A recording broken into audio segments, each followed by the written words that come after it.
ইমা আমতা আমতা করে বলল, কি কথা বলুন। আরমান চারপাশে তাকিয়ে বলল, এখানে না, সামনের কফি শপে বসে বলি।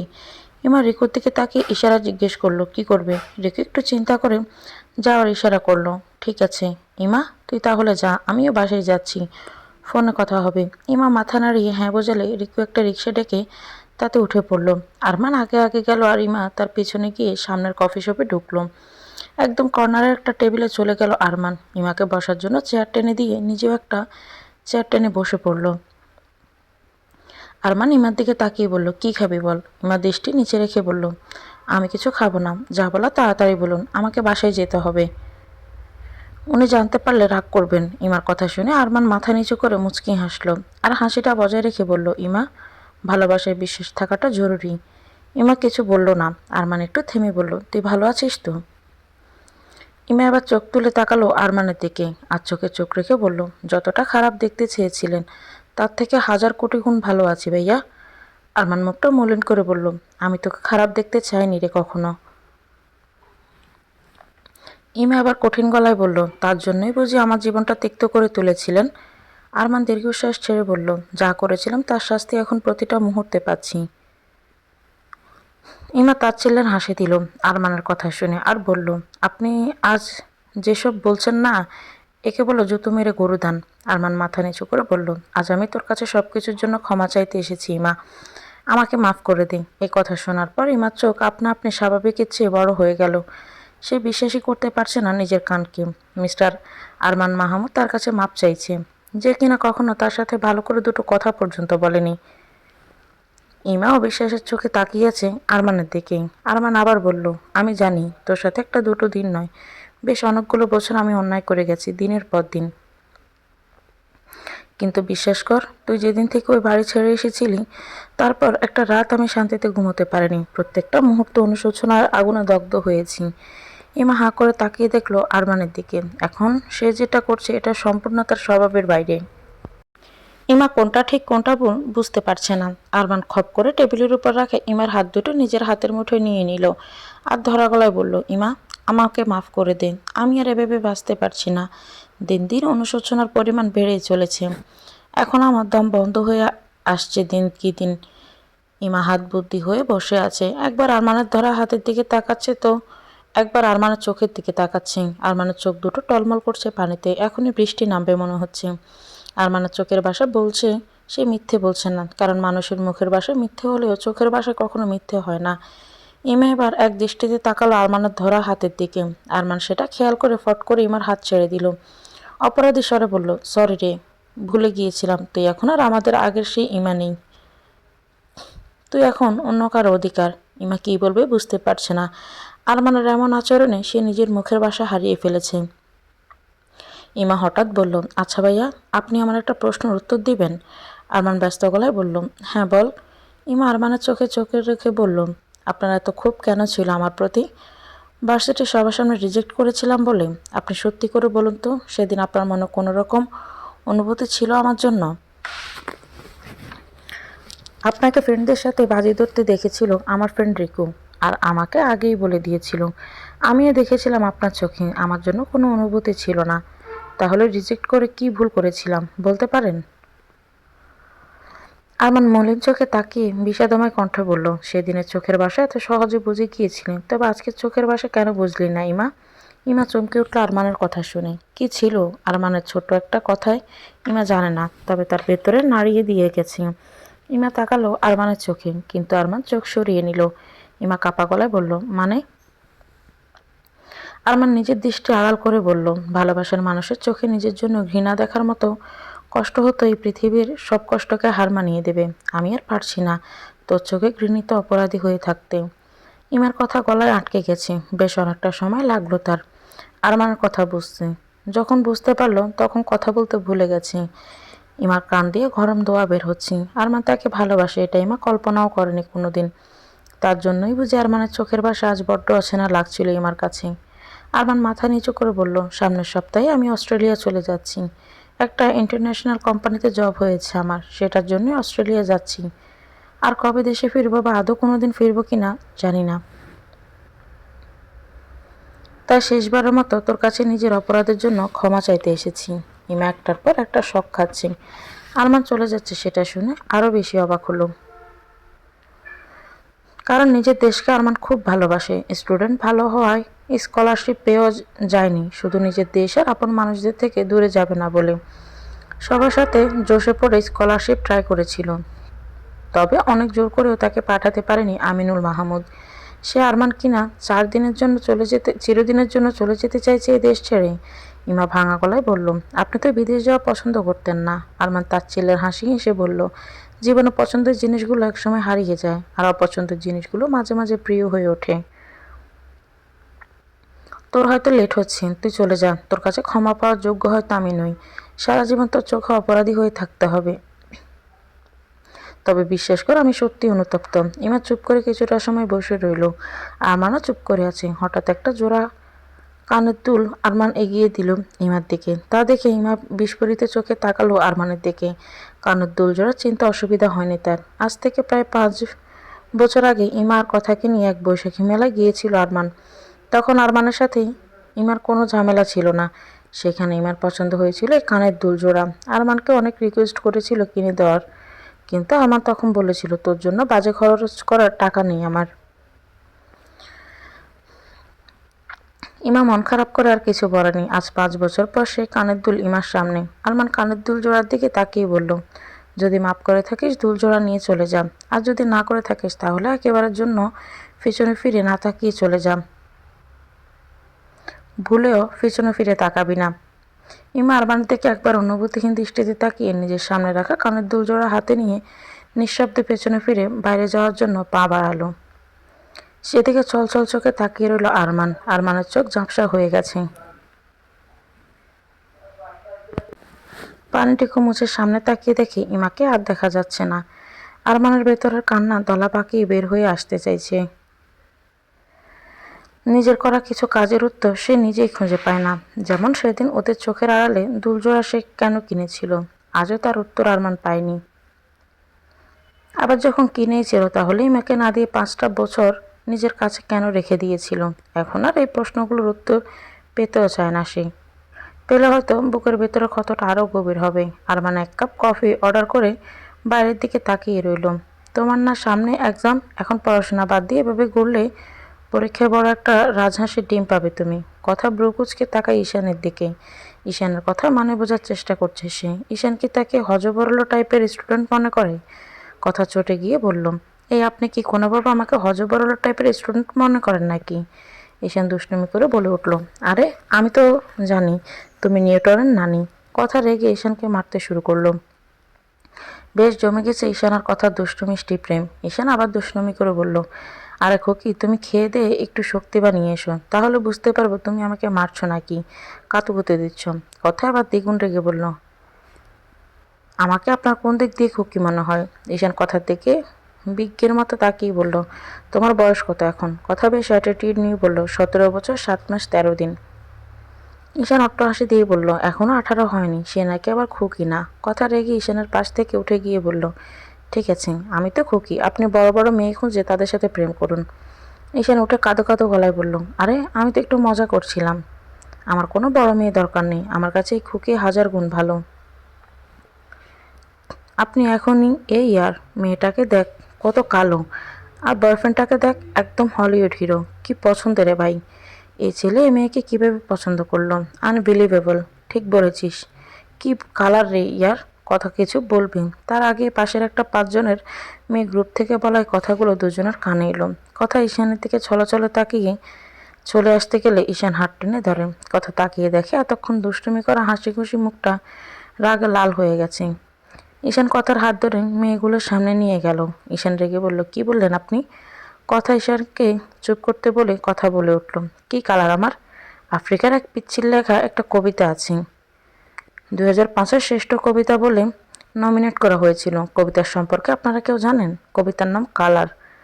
যখন আমি জন্মেছিলাম আমি কালো, যখন আমি বেড়ে উঠলাম আমি কালো, যখন আমি সূর্যের তাপে অবস্থান করি আমি কালো, যখন অসুস্থ আমি কালো, যখন আমি মৃত আমি কালো, আর তুমি সাদা সহচর। যখন জন্ম নাও তুমি গোলাপি, যখন বেড়ে ওঠো তুমি সাদা, যখন তুমি সূর্যের তাপে অবস্থান করো তুমি লাল, যখন তুমি শীতল আবহাওয়াতে থাকো তুমি নীল, যখন তুমি ভীত তুমি হলুদ, যখন তুমি অসুস্থ তুমি সবুজ, আর যখন তুমি মৃত তুমি ধূসর। আর তুমি কিনা আমাকে বলো কালার্ড। এই কবিতার মানে যেদিন বুঝতে পারবে সেদিন আমার মতো কাউকে কালার্ড বলার আগে নিজেই লজ্জা পাবে।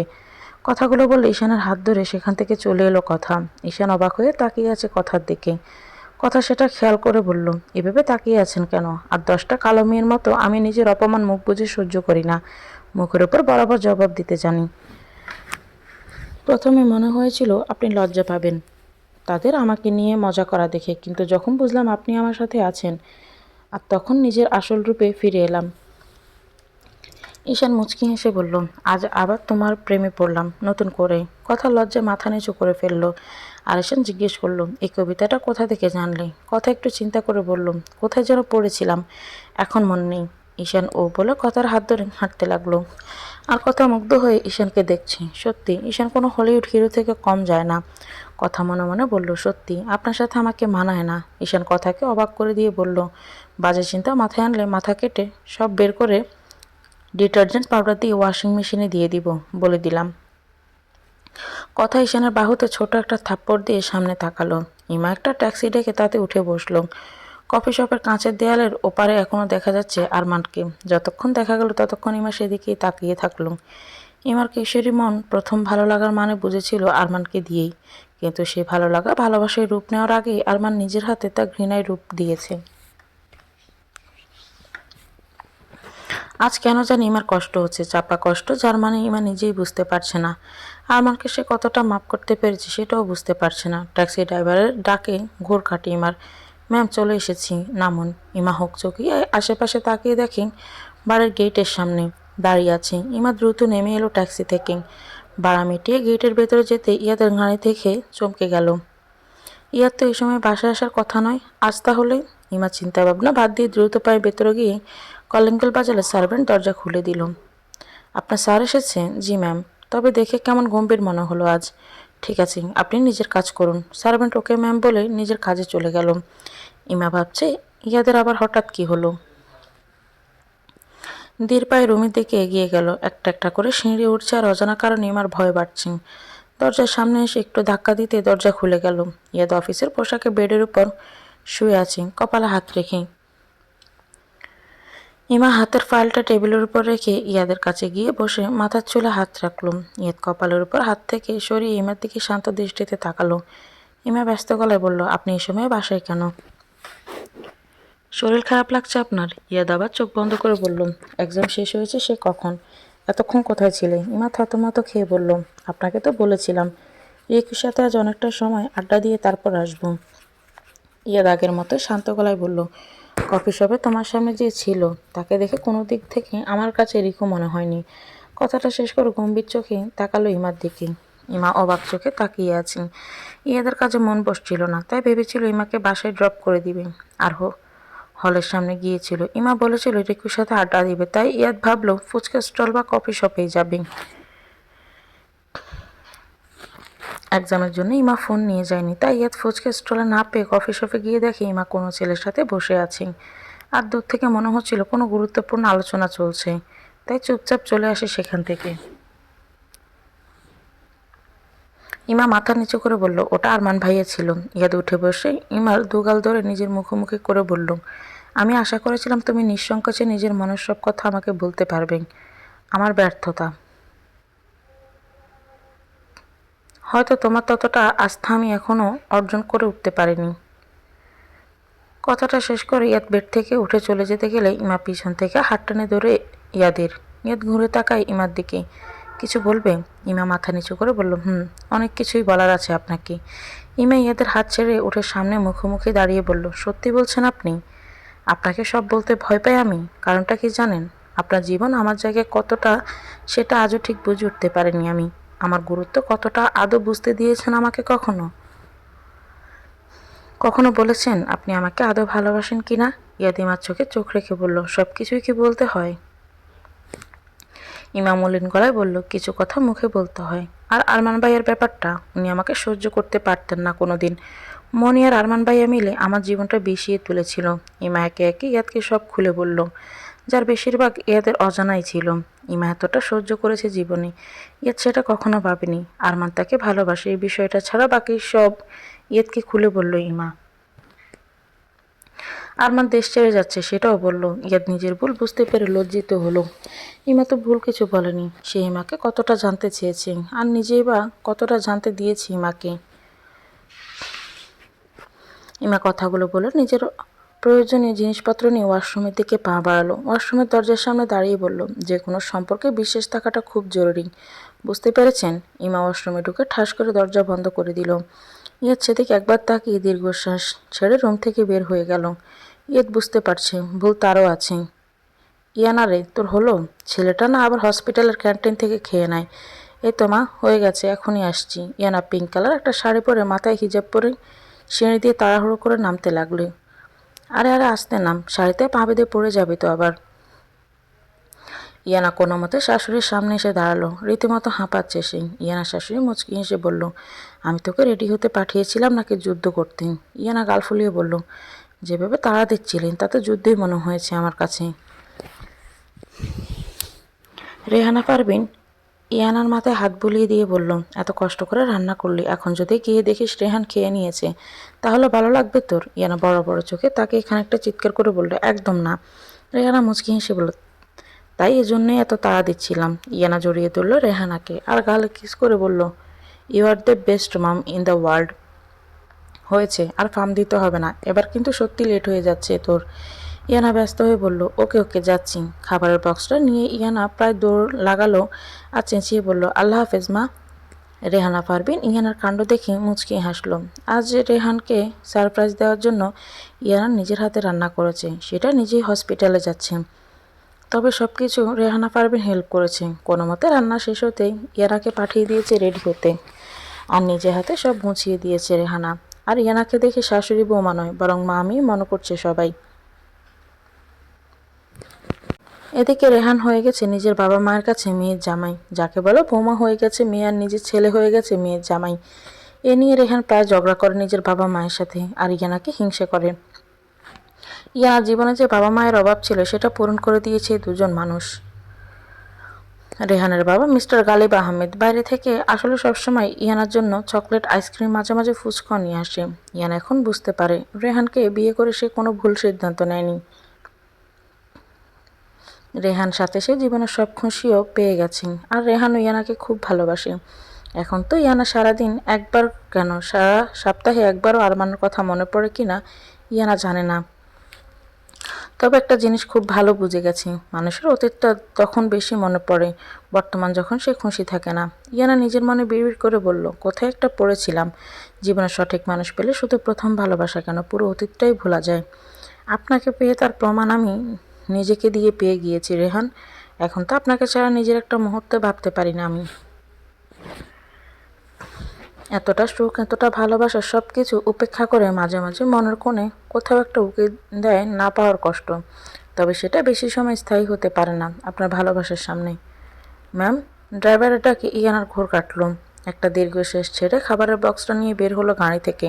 তারপর সোজা ভেতরে গেল হসপিটালে রেহানদের নিজেদের। রেহানের বাবা হসপিটালের ম্যানেজমেন্ট বিভাগটা দেখে। ইয়ানা দুজনের খাবারই নিয়ে এসেছে। প্রথমে শ্বশুরের ক্যাবিনে চলে গেল। আসবো বাবা? গালিব আহমেদ চশমার উপর দিয়ে তাকিয়ে ইয়ানাকে দেখে বলল, আরে ইয়ানা মা যে, আয় আয়, তোর আবার অনুমতি লাগে নাকি? ইয়ানা হাসি মুখে ক্যাবিনে ঢুকে গালিবের খাবারটা টেবিলের উপর রেখে বলল, আপনার খাবার নিয়ে এসেছিলাম বাবা। গালিব ইয়ানার অন্য হাতে তাকিয়ে বলল, ওটা বুঝি রেহানের খাবার? ইয়ানা লজ্জা পেয়ে মাথা নিচু করে বলল, তাড়াতাড়ি নিয়ে যা, পেটুকটা না আবার ক্যান্টিন থেকে খেয়ে নেয়। ইয়ানা ব্যস্ত গলায় বলল, ঠিক আছে বাবা, আপনি খান, আমি আসছি। গালিব হেসে বলল, হ্যাঁ হ্যাঁ যা। ইয়ানা তাড়াতাড়ি রেহানের কেবিনে গিয়ে দেখে পুরো ফাঁকা। খাবারটা রেখে বাইরে এসে নার্সকে জিজ্ঞেস করে রেহান কোথায়। নার্স জানায় রেহান একটা আইসিইউ পেশেন্ট দেখতে গেছে, এখনই চলে আসবে। ইয়ানা আবার চুপচাপ কেবিনে গিয়ে সোফায় বসে পড়ল। একটু পর দরজা খোলার শব্দে সামনে তাকিয়ে দেখে রেহান ঢুকল। গায়ে সাদা অ্যাপ্রন, গলায় স্টেথোস্কোপ ঝুলানো আর চোখে চশমা। এই লোকে রেহানকে আরো বেশি হ্যান্ডসাম লাগে ইয়ানার কাছে। রেহান ইয়ানাকে দেখে সারপ্রাইজ হয়ে বলল, আরে আমার ইয়াবা যে। ইয়ানা চোখ বড় বড় করে বলল, আবার ইয়াবা? রেহান এপ্রন খুলতে খুলতে বলল, আরে মানুষ ইয়াবা দিয়ে নেশা করে, আর আমার তোমাকে দেখি নেশা হয়ে যায়। নামটাও সেম সেম, ইয়ানা আর ইয়াবা, তাই আমার জন্য তোমার নামটা ইয়াবাই পারফেক্ট। ইয়ানা উঠে দাঁড়িয়ে খাবার সার্ভ করতে করতে বলল, সবসময় এত ফানি মোড কোথায় পান বলুন তো? রেহান ইয়ানাকে পেছন থেকে জড়িয়ে ধরে বলল, তোমাকে দেখলে আমার মুখে অটোমেটিক হাসি ফুটে ওঠে। ইয়ানা রেহানের হাত আলগা করে পেছনে ঘুরে রেহানের কাঁধের উপর হাত দিয়ে রেখে বলল, আমাকে দেখলে আপনার আর কি হয়? রেহান দুষ্টামি করে বলল, তোমাকে দেখলে তো আমার অনেক কিছুই হয়, তার মধ্যে থামুন, আর বলতে হবে না, এবার গিয়ে ফ্রেশ হয়ে আসুন। ইয়ানা এক প্রকার ঠেলে রেহানকে ওয়াশরুমের ঢুকিয়ে দিল আর মুচকি হেসে খাবার সার্ভ করতে লাগলো। রেহান ফ্রেশ হয়ে এসে টেবিলে নিজের পছন্দের খাবার দেখে চটপট বসে এক লোকমা মুখে পুরে দিল। ইয়ানা ওদিকে আগ্রহে তাকিয়েছে রেহানের দিকে খাবার কেমন হয়েছে জানার জন্য। রেহান একটু সময় নিয়ে বলল, খাবারের টেস্টটা কেমন অন্যরকম লাগছে আজ। ইয়ানা চিন্তিত হয়ে বলল, কেন, ভালো হয়নি? রেহান আবার মুখে দিয়ে বলল, আরে অনেক ভালো হয়েছে, কিন্তু টেস্টটা ভিন্ন। এরা ছোট ছোট তাকিয়ে বলল, সত্যি ভালো হয়েছে তো? রেহান খাবার খেতে খেতে বলল, সত্যি বলছি রে বাবা, অনেক টেস্টি হয়েছে। ইয়ানা মাথা নিচু করে মুচকি হেসে বলল, আজ সব রান্না আমি করেছি। রেহান চোখ বড় বড় করে তাকিয়ে বলল, হোয়াট, তুমি রান্না করেছো? তুমি এত ভালো রান্না করতে পারো, তাহলে এতদিন কেন রান্না করে খাওয়ালে না? এতদিন মায়ের কাছে রান্না শিখেছি ভালো করে, এবার থেকে কিন্তু মাঝে মাঝে রান্না করে খাওয়াতে হবে বলে দিলাম। ইয়ানা মুচকি হেসে বলল, ওকে। রেহান দাঁতে জিব্বা কেটে বলল, এই যা, নিজের পছন্দের সব খাবার দেখে তোমাকে খাবার কথা জিজ্ঞেস করতেই ভুলে গেছি, সরি। তুমি লাঞ্চ করেছ? ইয়ানা মাথা নিচু করে বলল, না। আপনি করে নিন, আমি পরে করব। রেহান ব্যস্ত গলায় বলল, 3টা বাজতে চললো, তুমি এখনো লাঞ্চ করোনি, আবার বলছো পরে করবেই। রেহান বাহাত ইয়ানাকে টেনে নিজের কোলে বসিয়ে দিল আর এক লোকমা খাবার মুখের সামনে ধরে বলল, নাও, হা করো। ইয়ানা বড় বড় চোখে তাকিয়েই বলল, এভাবে? রেহান ডোন্ট কেয়ার ভাব নিয়ে বলে ওঠে, এভাবে আমার কোনো প্রবলেম হচ্ছে না, তোমার কি প্রবলেম? ইয়ানা আর কিছু বলল না, খাবারটা মুখে নিল। সত্যি ভালো হয়েছে খাবার। ইয়ানা এত ভালো আশা করেনি, পরে বুঝতে পারলো রেহানা পারভিন তাকে হেল্প করেছে বলে এতটা ভালো করতে পেরেছে। ইয়ানাকে কোলে বসিয়ে খেতে রেহানের বেশ অসুবিধা হচ্ছিল, দেখি ইয়ানা উঠে আসতে চায়, কিন্তু রেহান জোর করে বসিয়ে রাখে। এভাবে বাকি খাবারটা শেষ করে দুজনে। তুই অস্ট্রেলিয়া যাচ্ছিস, আমাদের একবার জানানোর প্রয়োজন মনে করিসনি? আমিনুল মাহমুদ গম্ভীর গলায় কথাটা বলে আরমানের দিকে তাকালো। ড্রয়িং রুমে পুরো পরিবার থমথমে মুখ করে বসে আছে আরমানের কথা শুনে। কথা তো বড় বড় চোখে তাকিয়ে আছে। সাহেরা বেগম কাঁদো কাঁদো গলায় বলল, স্কলারশিপ পাওয়ার পর তোর বাবা জোর করেও পাঠাতে পারল না, তাহলে এখন কেন যেতে চাইছিস তুই? আরমান শান্ত গলায় বলল, এর উত্তরটা আমার থেকে ভালো তুমি জানো মা। সাহেরা অবাক হয়ে বলল, আমি জানি মানে? আরমান এবার উঠে দাঁড়িয়ে বলল, তোমাদের জানানোর প্রয়োজন ছিল, জানালাম, আমার সিদ্ধান্ত পরিবর্তন হবে না। সামনের সপ্তাহে আমি অস্ট্রেলিয়া যাচ্ছি, এটাই ফাইনাল। আরমান হনহনি নিজের রুমের দিকে চলে গেল। আমিনুল মাহমুদ মাথায় হাত দিয়ে বসে রইলেন। সাহেরা বেগম আঁচলে মুখ গুজে বিলাপ করে কাঁদতে লাগলেন। আর কথা আরমানের পিছন পিছন গেল। সাহেরা বেগম হাড়ে হাড়ে টের পাচ্ছে সে নিজের হাতে নিজের সাজানো সংসার ধ্বংস করে দিয়েছে। ইমি বাড়ি থেকে যাওয়ার পর তাদের জীবন শুধু খারাপই হচ্ছে। কার থেকে পালাতে চাইছো ভাইয়া? আরমান বেডে বসেছিল মাথা নিচু করে। হঠাৎ কথার আওয়াজ শুনে মুখ তুলে তাকালো। আরমানের চোখ দুটো লাল হয়ে গেছে, তবে রাগে নয়, চাপা কষ্টে। তারও ভালো লাগছে না সবাইকে ছেড়ে যেতে, আবার এখানে থাকতেও দম বন্ধ হয়ে আসছে দিনকে দিন। আরমান আবার মাথা নিচু করে বলল, কি বলছিস এসব কথা? আরমানের সামনে ফ্লোরে বসে বলল, তোমার কি হয়েছে ভাইয়া, আমাকে বলবে না? আরমান শান্ত গলায় বলল, কি হবে, কিছু না, আমি জানি এমনি এমনি তুমি চলে যেতে চাইছো না। ঈশানকে ভালোবাসিস? আরমানের মুখে হঠাৎ এমন কথা শুনে কথার বুক কেঁপে উঠল।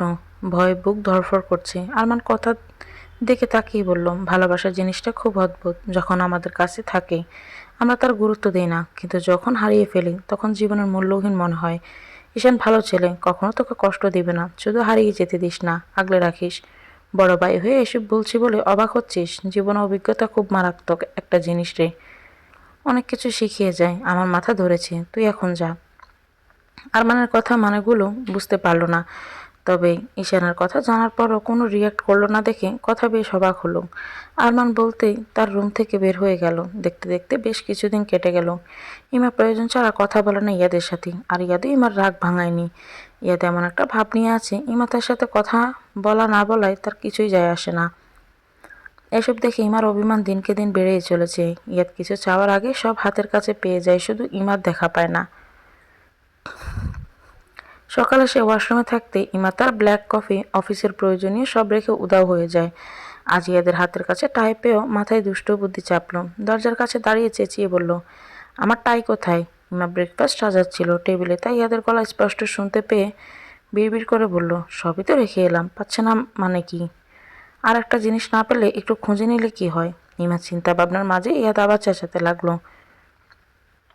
ইমা বিরক্ত হয়ে সার্ভেন্টকে সব সাজাতে বলে নিজের রুমের দিকে গেল। ইমাকে রুমে ঢুকতে দেখে ইয়াদ হাতেরটা পেছনে লুকিয়ে ফেলল, আর ইমা বিড়বিড় করে বের করা টাই খুঁজতে লাগলো। শেষে না পেয়ে বিরক্ত হয়ে কাবার থেকে নতুন আরেকটা বের করতে গেল। ইয়াদ পেছন থেকে টাই ইমার মাথার উপর দিয়ে পেটের কাছে টেনে এনে টাইয়ের দুপাশে টেনে ইমাকে নিজের কাছে আনলো।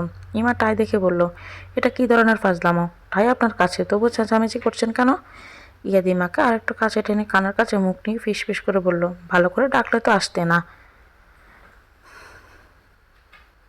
ইমা কেঁপে উঠল ইয়াদের বয়স শুনে, তবে নিজের সামনে কাট গলায় বলল, কেন আসবো? ইয়াদ ইমার দুবাহু ধরে নিজের দিকে ঘুরিয়ে টাই ইমার হাতে দিয়ে বলল, বেঁধে দাও। ইমা মুখ ঘুরিয়ে নিজে বলল, পারবো না, নিজের হাত আছে, নিজের হাতে করুন। ইয়াদ ইমার কোমর জড়িয়ে আর একটু কাছে টেনে বলল, সত্যি পারবে না? ইয়াদের বয়স শুনে ইমার অদ্ভুত অনুভূতি হচ্ছে, তাই কথা না বাড়িয়ে টাই বেঁধে দিতে লাগলো। ইয়াদ লম্বা বেশি হওয়ায় ইমার অসুবিধা হচ্ছে দেখে ইয়াদ ইমার কোমর জড়িয়ে একটু উঁচু করল। ইমা শিউরে উঠল ইয়াদের এমন কাজে, তবে কিছুই বলল না, চুপচাপ টাই বেঁধে দিতে লাগলো।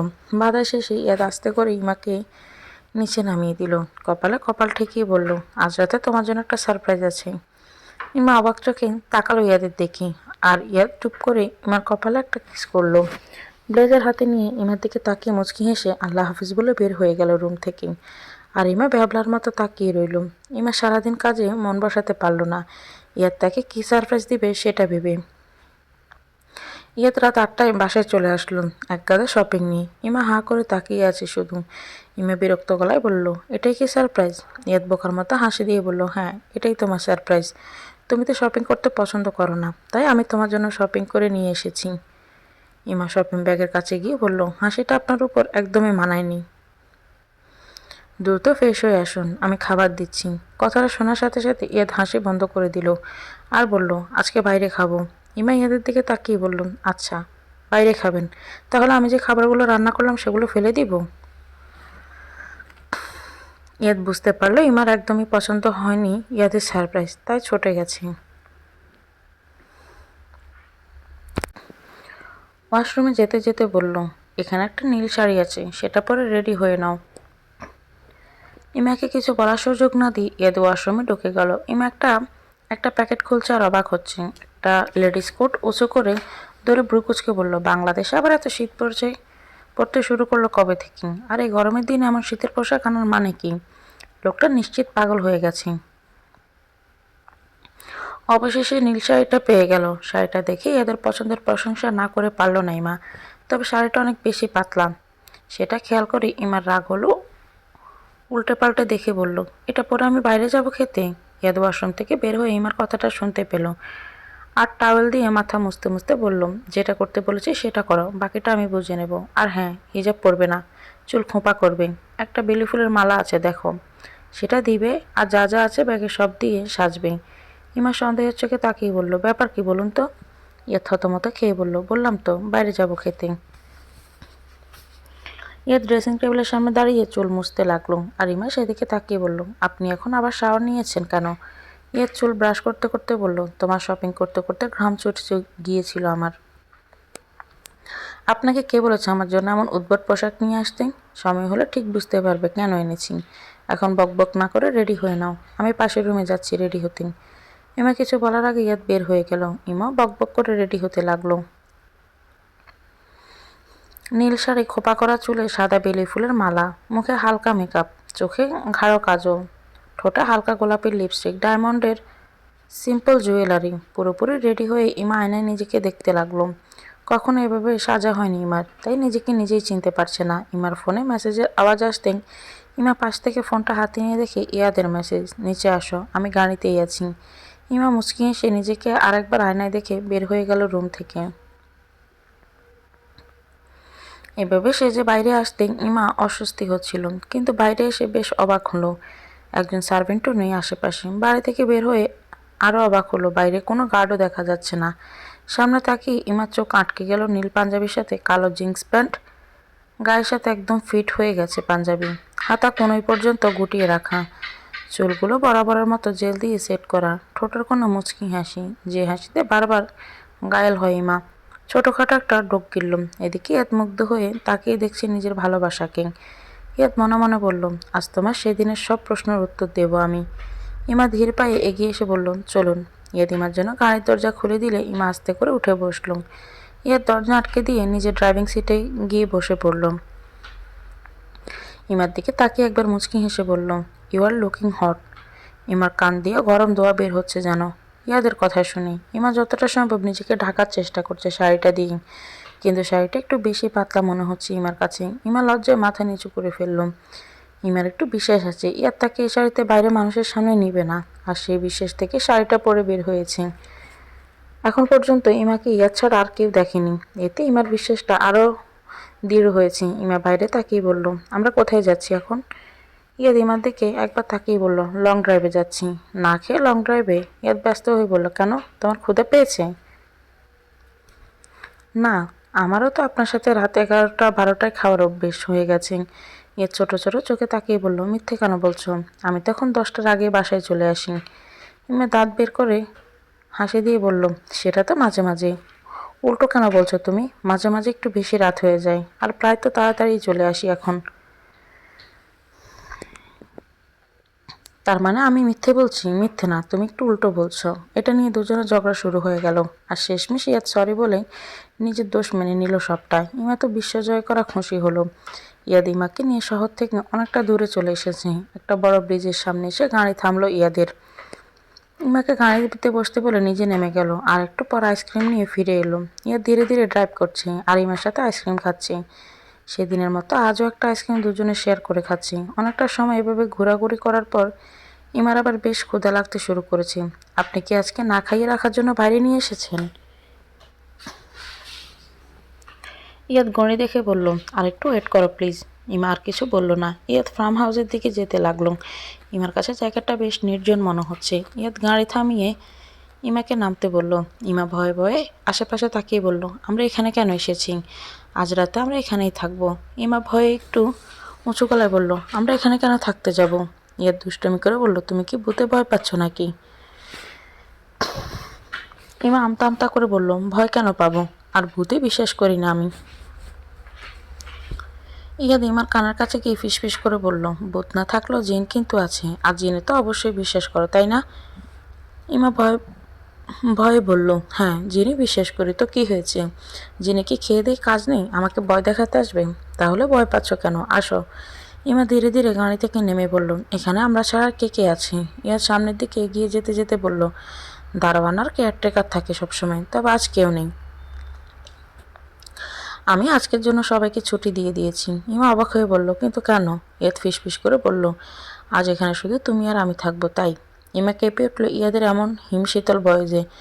ইয়াদের হাত শক্ত করে আঁকড়ে ধরে ভেতরে যেতে লাগলো ইমা। ভেতরে গিয়ে আরও ভয় পেল, কারণ মাঝে মাঝে মোমবাতি জ্বলছে আর কোনো আলো নেই। ইমার আবার একটু বেশি ভয় করতে শুরু করেছে। ইয়াদের হাত এমনভাবে ধরে আছে যাতে হাত ছাড়লেই ইমাকে কেউ টেনে নিয়ে চলে যাবে। ইমা এবার তোতলাতে তোতলাতে বলল, এটা কার বাড়ি, আর এখানে আলো নেই? এটা আমাদের ফার্ম হাউস, আর আলো আছে তা বাস। এদিকটায় কী যেন প্রবলেম হয়েছে, তাই অফ করে রেখেছি, আর জেনারেটর নষ্ট হয়ে গেছে, ঠিক করানো হয়নি। ইমা বিরক্ত হয়ে বলল, সব আজই হতে হলো, আর আমাদের আজই এখানে থাকতে হবে? ইয়াদ ইমার অবস্থা দেখে শুধু মজা নিচ্ছি। ইয়াদ হাসি চেপে বলল, চলো ডিনার করে নিই। এখানে ডিনার আসবে কোথা থেকে? ইয়াদ কিছু না বলে ইমাকে ডাইনিং টেবিলে নিয়ে গেল। ইমার চোখ বড় বড় হয়ে গেল। মোমবাতি আর ইমার পছন্দের হরেক রকম খাবারের টেবিল পরিপূর্ণ সাজানো। আজ এখানে ক্যান্ডেল লাইট ডিনার করবো আমরা, আর এটাই তোমার সারপ্রাইজ। ইমা অবাক হয়ে বলল, এসব এখানে এইভাবে? ইয়াদ চেয়ার টেনে ইমাকে বসিয়ে দিল আর বলল, কথা বাদ দিয়ে খাওয়া শুরু করে দাও। দুজনে খেতে শুরু করলো, মাঝে মাঝে একে অপরের দিকে তাকাচ্ছি। মোমবাতির আলোয় দুজনকে অসম্ভব সুন্দর লাগছে। হঠাৎ পায়ের শীতল স্পর্শে ইমা কেঁপে উঠল আর হাত থেকে চশমাটা প্লেটে পড়ে গেল। একটু সময় লাগলো, ইমা বুঝতে পারলো এটাই ইয়াদের স্পর্শ। ইয়াদের দিকে না তাকিয়ে চামচ তুলে আবার খেতে লাগলো। বেশ ধীরে খাওয়া শেষ করলো দুজনে। ইয়াদ বারবার নিজের ঘড়ি দেখছে আর ইমা মাথা নিচু করে খাবার খাচ্ছে। এখন অনেকটা সময় বাকি, ইয়াদ কী করবে ভেবে পাচ্ছে না। খাওয়া শেষে ইয়াদ ইমাকে একটা রুমে নিয়ে গেল। ইমার এতক্ষণ ভয় না করলো, এখন আবার ভয় করছে। এ আদো আদো আলো অন্ধকারে।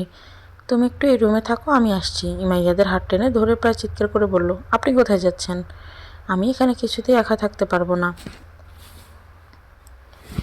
ইয়াদ মজা করে বলল, তার মানে তুমি ভয় পাচ্ছ? হাত ছেড়ে দিল ইয়াদের আর আমতা আমতা করে বলল, ভয় কেন পাবো, অচেনা জায়গায় তাই বলছিলাম আর কি।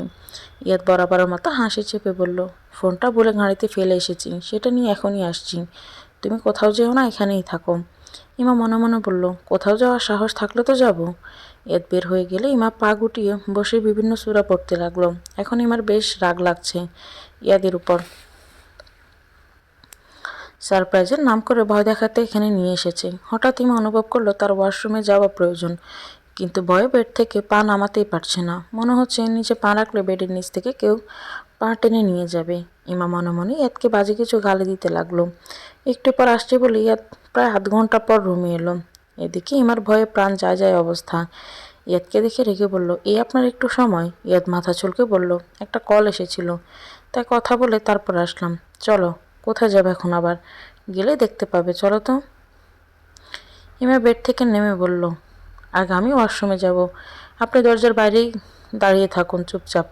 ইয়াদকে কিছু বলার সুযোগ না দিয়ে ইমা ওয়াশরুমে চলে গেল। ইয়াদ ওয়াশরুমের দরজার বাইরে দাঁড়িয়ে রইল। ইমা ওয়াশরুমে যাওয়ার সাথে সাথে লাইট জ্বলে উঠল। বের হয়ে বলল, এই লাইট আসলো কীভাবে? ঠিক হয়ে গেছে হয়তো, তাই চলে এসেছি। ও চলুন, কোথায় যেন যেতে হবে। যে ভয় পেয়েছি, আজ আর ঘুম আসবে বলে মনে হচ্ছে না। পরের কথাটা ইমা বিড়বিড় করে বলল। ইয়াদ শুনেও না শোনার ভান করে রইল আর ইমার পিছনে গিয়ে চোখ বেঁধে দিল। আরে আরে, এটা কি করছেন? ইয়াদ লো ভয়েসে বলল, সারপ্রাইজ। ইমার কিছু বলল না। ইয়াদ হুট করে ইমাকে কোলে তুলে হাঁটা শুরু করলো। ইমা প্রথমে চমকে গেল, পরে ইয়াদের গলা জড়িয়ে ধরল। ইয়াদ মুচকি হেসে সামনে আগাতে লাগলো। ইমা কিছু না বলে চুপচাপ ইয়াদের গায়ের গন্ধ নিচ্ছে, বুকে মাথা ঠেকিয়ে। ইমাকে নামিয়ে দিয়ে সোজা ইমার পিছনে দাঁড়ালো ইয়াদ। আস্তে করে চোখের বাঁধন খুলে দিল। কানার কাছে ফিস করে বলল, happy marriage anniversary Mrs Abrar Hamid ইয়াদ। আজ আমাদের বিবাহিত জীবনের 1 বছর পূরণ হলো। যদিও 1 বছরের সুখের স্মৃতি খুব একটা পাইনি আমরা। ইমা পেছনে ঘুরে ইয়াদের দিকে তাকালো অবাক চোখে। ইমা একদমই ভুলে গিয়েছিল আজ তাদের ম্যারেজ অ্যানিভার্সারি। ইয়াদ ইমার গাল ধরে সামনের দিকে ঘুরিয়ে বলল, আমাকে নয়, সামনে দেখো। ইমার সামনে তাকিয়ে আরও বেশি অবাক হলো। তার সামনে অসংখ্য মোমবাতি দিয়ে লেখা, হ্যাপি ম্যারেজ অ্যানিভার্সারি মাই লাভ। অসংখ্য মোমবাতির আলোয় অন্ধকার হারিয়ে গেছে। ইমার সামনে দেখতে ব্যস্ত। তখন ইয়াদ ইমার কানে ফিস করে বলল, আই লাভ ইউ ইমা, আমি তোমাকে অনেক অনেক বেশি ভালোবাসি। ইমা আবার ঘুরে তাকাতে চাইলে ইয়াদ বাধা দিল আর পেছন থেকে ইমাকে জড়িয়ে ধরল। ইমার খোলা পেটে ইয়াদের হাত পড়তে ইমা কেঁপে উঠল। এর আগে ইয়াদ কখনো তাকে এতটা গভীরভাবে স্পর্শ করেনি। ইমার মনে হচ্ছে তার প্রতিটা রক্তকণাও ইয়াদের স্পর্শ অনুভব করছে। ইয়াদ লো ভয়েসে বলতে লাগলো, তুমি সেদিন জানতে চেয়েছিলে না আমার জীবনে তোমার গুরুত্ব কতটা, বা আমি তোমাকে কতটা ভালোবাসি। জীবনে প্রথমবার আবরার হামিদ ইয়াদ কোনো মেয়ের চোখের মায়ায় আটকে পড়েছিল, আর সেটা ছিলে তুমি। গণপাপড়িতে ঘেরা ভেজা ভেজা দুটি চোখ আমার দিকে তাকিয়েছিল। সেই দৃষ্টি আজও ভুলতে পারিনি আমি। চোখ বন্ধ করলে স্পষ্ট দেখতে পাই আমি একটা মেয়েকে নিয়ে ভাবছি। সেটা বুঝতে পেরে নিজের উপর প্রচণ্ড বিরক্ত ছিলাম সেদিন। ইমার মনে পড়ে গেল ইয়াদের সাথে তার প্রথম দেখা হওয়ার দিনের কথা। ইয়াদের কথা ইমার হুঁশ ফিরল। আজও বের হতে পারিনি আমি সেই চোখের মায়াজাল থেকে। সেদিন সেই মায়াজাল কাটানোর উপায় খুঁজতে এসেছিলাম এই ছাদেই। কিন্তু তার ফল কি হয়েছিল দেখবে।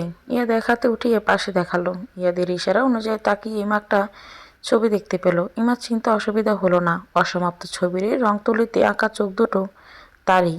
ইমা অবাক হয়ে তাকালো ইয়াদের দিকে। ইয়াদ ইমাকে ছেড়ে দিয়ে সামনে গিয়ে ছবির কাছে গিয়ে দাঁড়ালো, আকাশের দিকে তাকিয়ে বলল, ওইখানটায় সেদিন একটা পূর্ণ চাঁদ উঠেছিল গাছের আড়ালে। তোমার চোখের মায়াজাল থেকে বের হতে সে চাঁদটা আমার ক্যানভাসে ফুটিয়ে তোলার চেষ্টা করেছিলাম, কিন্তু ওই ছাদ ফুটিয়ে তুলতে পারেনি। তার বদলে নিজের অজান্তেই নীরবের পদ্মের মতো চোখ দুটো ফুটিয়ে তুলেছিলাম। তাই রেখে ছবিটা অসম্পূর্ণ রেখে বের হয়ে যায়। কেয়ারটেকার সব গুছিয়ে রাখার সময় ছবিটাও গুছিয়ে রেখে দিয়েছিল। তুমি বলেছিলে না আমি তোমাকে ভালোবাসি কিনা? আমি তো সেদিন থেকেই তোমাকে ভালোবাসতে শুরু করেছিলাম। তুমি বলেছিলে না আমার জীবনে তোমার গুরুত্ব কতটা? আমার তো নিজের জীবনেরই গুরুত্ব ছিল না নিজের কাছে, তবে নিজের জীবনের গুরুত্ব দিতে শুরু করেছি শুধু তোমার হাত ধরে জীবনের সুখের কিছু স্মৃতি তৈরি করতে চাই বলে। একবার বুঝে নাও আবার জীবনে তোমার গুরুত্বটা। ইমা ছলছল চোখে তাকিয়ে আছে ইয়াদের দেখি। এতগুলো দিন এক ছাদের নিচে থেকে এক বেডে ঘুমিয়ে মাত্র কয়েক ইঞ্চি দূরত্বে থাকা মানুষটার মনের কথা বুঝতে পারেনি সে। এতটা ভালোবাসা কখনো বুঝতেই দেয়নি। ইমা পুরনো ভাবনায় বিভোর। তখন ইয়াদ ইমার সামনে হাঁটু গেড়ে বসলো, হাতে বর্ষার কদম ফুল। আমার বাকিটা জীবন তোমার হাতে হাত রেখে পাড়ি দিতে চাই। হবে কি তুমি আমার জীবনের চলার পথের সঙ্গে? ইমা টলমলো চোখে তাকিয়ে ছোট করে বলল, ইমা ইয়াদের হাত থেকে ফুলগুলো নিতেই ইয়াদ পেছন থেকে এক গুচ্ছ রজনীগন্ধা বের করে সামনে ধরল। জীবনের সব তিক্ততার সম্পর্ক পেছনে ফেলে তোমার সাথে একটা মধুর সম্পর্ক গড়ে তুলতে চাই, যেখানে কোনো তিক্ততার ছায়া থাকবে না। তুমি কি আমার পাশে থাকবে? ইমা এবারও মুচকি হেসে বলল, রজনীগন্ধার গুচ্ছ। ইমা নিতে ইয়াদে গুচ্ছ লাল টকটকে গোলাপি ইমার সামনে ধরল। আমি নিজেকে তোমার সামনে স্বচ্ছ কাঁচের মতো উপস্থাপন করতে চাই, যার আড়ালে কিছুই থাকবে না। আর তোমাকেও নিজের সামনে স্বচ্ছ কাঁচের মতো দেখতে চাই। তুমি কি তাতে সাহায্য করবে আমাকে? ইমা ফুলগুলো নিয়ে বলল, ইয়াদ এবার পকেট থেকে একটা ডায়মন্ড রিং বের করে ইমার সামনে ধরল। একটা ভালোবাসার খাঁচায় বন্দি রাখতে চাই তোমাকে, থাকবে সারা জীবন। ইমা হাত বাড়িয়ে দিয়ে বলল, ইমার বাঁ হাতের অনামিকা আঙুলে রিংটা পরিয়ে দিয়ে হাতের উল্টোপুটি কিস করলো ইয়াদ। ইয়াদ পেছনে তাকিয়ে কিছু খুঁজে একটা নীলপদ্ম ফুল ইমার দিকে ভাড়িয়ে দিয়ে বলল, আই লাভ ইউ।